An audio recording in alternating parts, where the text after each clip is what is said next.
Before the first sound pierces the silence, before the winds shift or the birds begin their song, the sun lifts its face over the savannah, and with it, a silent law returns to life. Everything must run. The lion doesn't rise with the sun because it wants to. It rises because hunger demands it. Its ribs ache with purpose. It doesn't stretch for comfort, it stretches for war. Somewhere in the distance, its next meal is already grazing. Unaware but not unprepared. And not far away, the gazelle rises too. But it doesn't wake with hunger, it wakes with a heartbeat already doubled. Its eyes scan before its legs even move. It doesn't have the privilege of stillness. It doesn't meditate on purpose. It is purpose, pure instinct wrapped in muscle and awareness. One runs to eat, one runs not to be eaten. This is not about predator and prey, this is about principle. Because the savannah has only one commandment. When the sun rises, you'd better be moving. This is not fiction, it's not metaphorical fluff, it's biology, it's history, it's the rule that shaped life itself. And you, standing in your shoes, holding your coffee, checking your phone, you live by that rule too. You just forgot. Comfort has lied to you. It told you there's time. It whispered that urgency is toxic and that peace is a static state. But in nature, peace is an illusion, and time, it belongs to the fast, not the idle. You are not separate from the world that forged you. You are still an animal, still bound to the drumbeat of dawn, still responsible for one thing each morning: movement. And whether your lion is ambition or your gazelle is fear, the truth remains: stillness is not neutral, it is surrender. The sun isn't just rising for the sky, it's rising for you. And with it comes the question that only your actions can answer. Will you run, or will you freeze and be forgotten?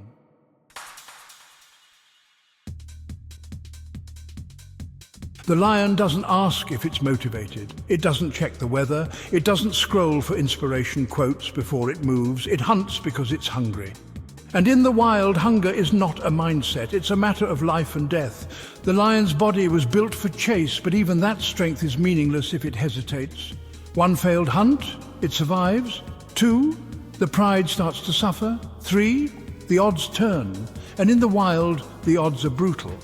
It doesn't get to coast on yesterday's kill. It doesn't negotiate with the laws of nature. Each morning, the contract is rewritten: run or starve. And that mindset, that violent, undeniable urgency, is what separates those who want from those who need.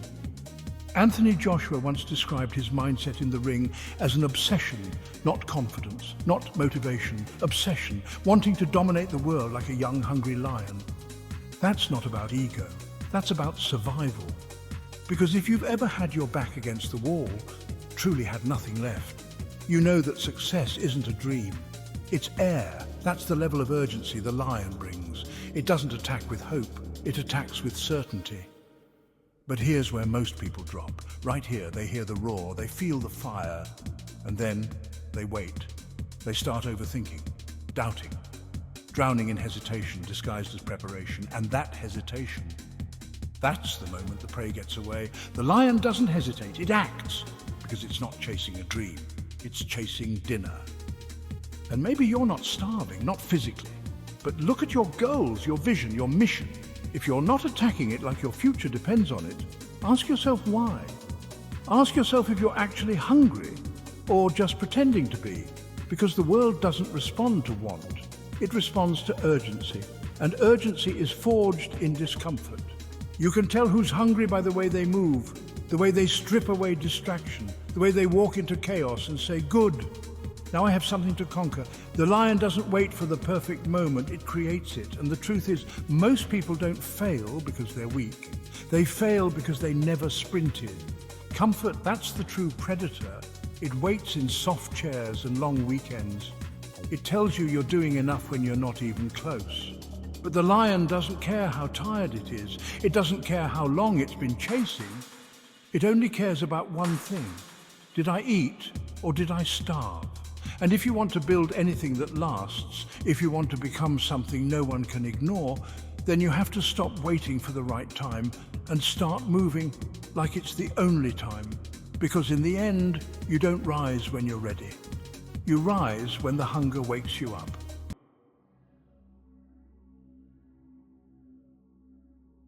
The gazelle doesn't rise into the day with hope. It rises into a test it didn't ask for, a test it can't escape. It knows something is coming. It doesn't know when, it doesn't know from where, but it knows. So it listens to the wind, to the silence, to the pulse in its chest that beats like a warning bell. Because the gazelle doesn't have the luxury of standing still. Every second is a calculation, every movement a potential mistake. And yet, it still moves, it still grazes, it still raises its young under the open sky, surrounded by death, because fear has never been the end. It's been the reason to keep going. We've been taught to fear fear, to quiet it, numb it, label it as weakness. But what if that fear is the very thing trying to keep you alive? What if fear is focus in disguise? In the wild, fear isn't an emotion, it's a system. When the lion lunges, the gazelle doesn't need to decide. It reacts, muscles firing, blood surging, a perfect storm of survival. And that edge, that fine line between hesitation and instinct, that's where the magic lives. You felt it too, that job interview that had your stomach in knots, that phone call you didn't want to make, that dream you've buried under years of rational doubt, that's your internal alarm. And most of us treat it like noise instead of what it really is, a signal to move. There's a reason the term landscape of fear exists. Prey animals don't just live with danger, they build their lives around it, and still they flourish. And it's not just in animals. There's a woman named Juliane Köpke. At 17, she fell from the sky, a plane crash over the Peruvian jungle. Everyone else died. She woke up broken, bleeding, and alone, but she didn't panic. She listened. She watched the insects, she remembered her father's teachings, and she moved step by step through 10 days of jungle until she found help. Fear could have frozen her. Instead, it guided her. That's not fiction. That's the gazelle. And you have a jungle too. Bills, expectations, heartbreak, failure. You've got predators. But the gazelle doesn't overcome fear. It uses it. It lets fear sharpen its timing, tighten its focus, and fuel its escape. We waste so much time trying to silence our fear when we should be listening to it, not obeying it, but responding, letting it tune us into the urgency of the moment, letting it break the fog of distraction, letting it remind us, move now or be caught. Because fear isn't your enemy, it's your edge. And the only thing more dangerous than being afraid is ignoring the reason you are.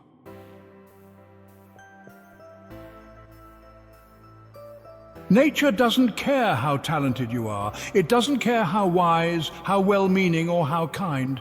It only asks one thing. Are you still moving? Because the law of the wild is brutal in its simplicity. Stop and you die. A shark can drown if it stops swimming. That's not a myth. Certain species, like the great white, must keep swimming to force water through their gills. The moment they stop, they suffocate. It's not punishment, it's design. And maybe we're not sharks, but the principle doesn't change. Stillness in the natural world isn't peace. It's the beginning of decay. Wildebeest move over 1,000 kilometers every year, chasing storms, scenting the grass, migrating with muscle memory older than history. They cross rivers filled with crocodiles, climb heat-blasted plains, push forward even when the weak begin to fall behind. Not because they want to, but because they must. And that same compulsion lives in us.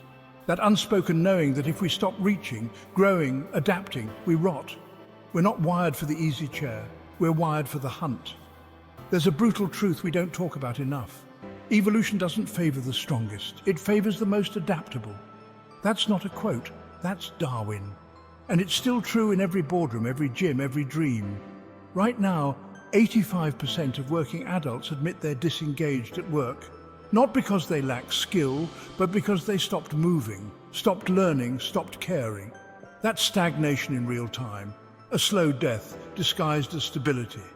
We treat stillness like a reward, but it's a cost, a quiet tax on your potential. And here's where many viewers quietly check out, right here, where they feel confronted. But if you're still here, still listening, that means you're not one of them. You feel the tremble in the air. You recognize that tension. You know it's time to move. The universe favors those in motion. The idea in your head, It needs action, the pain you carry. It needs forward momentum, the change you crave. It needs your feet under it. This is not a sprint. It's not about chaos. It's about direction. Energy without movement dies, but movement, deliberate, consistent, disciplined movement, becomes evolution. So look at your life. Where are you standing still? What goal have you let sit too long in silence? What version of you is waiting to emerge the second you start to move? Don't wait for the lion to pounce before you remember how fast you can run. Move before you must. Because in the wild and in your life, motion isn't a luxury. It's the only thing keeping you alive.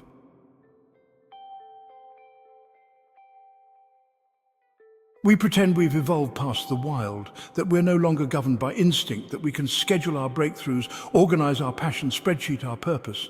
But nature doesn't work like that, and neither do we. The lion and the gazelle aren't just stories from the wild. They're reflections of us. Every morning, we wake up with the same two forces staring us down, hunger and fear. One pulls us forward, the other pushes from behind, and in between them is choice. You may not chase antelope for food, but you chase clients, ideas, goals, freedom. You may not run from claws, but you run from regret, from debt, from the weight of unfulfilled potential. This metaphor lives in the halls of corporations and on the walls of gyms. It's been spoken in Nairobi, in New York, in Shanghai, because it speaks to something primal that modern life can't erase. In a Chinese factory, an old foreman once told a young translator to memorize the lion and gazelle proverb. Here, he said, we run for the future, not just the next meal. And taped to the wall was the phrase, when the sun rises, you'd better be running, not a decoration, a daily reminder. Dave Ramsey uses it to teach people how to escape debt, not casually, not with balance, with gazelle intensity. He says, run like your life depends on it, because it does, not financially, psychologically, because stagnation kills the spirit long before it drains the bank. And that's the heart of it. This isn't about lions or gazelles. It's about energy, it's about urgency, it's about what happens when you stop trying to control every variable and start running like something real is on the line. Because it is. The Stoics understood this long before the first proverb echoed from Africa. Marcus Aurelius wrote, you could leave life right now. Let that determine what you do and say and think. Not to provoke fear, but to awaken movement. That's the lesson. The gazelle doesn't know how many sunrises it has left, neither do you. The lion doesn't second guess its instinct, neither should you. We're told to wait, to plan, to perfect. But nature tells us something different, that momentum matters more than mastery, that survival favors the bold, not the flawless, that every step forward is better than the most beautiful plan that never leaves the page. You don't have to roar to be powerful. You don't have to sprint to be fast. You just have to move, clearly, decisively, and with the full weight of your reason behind it. Because whether you're chasing or escaping, one truth remains: you were born to run.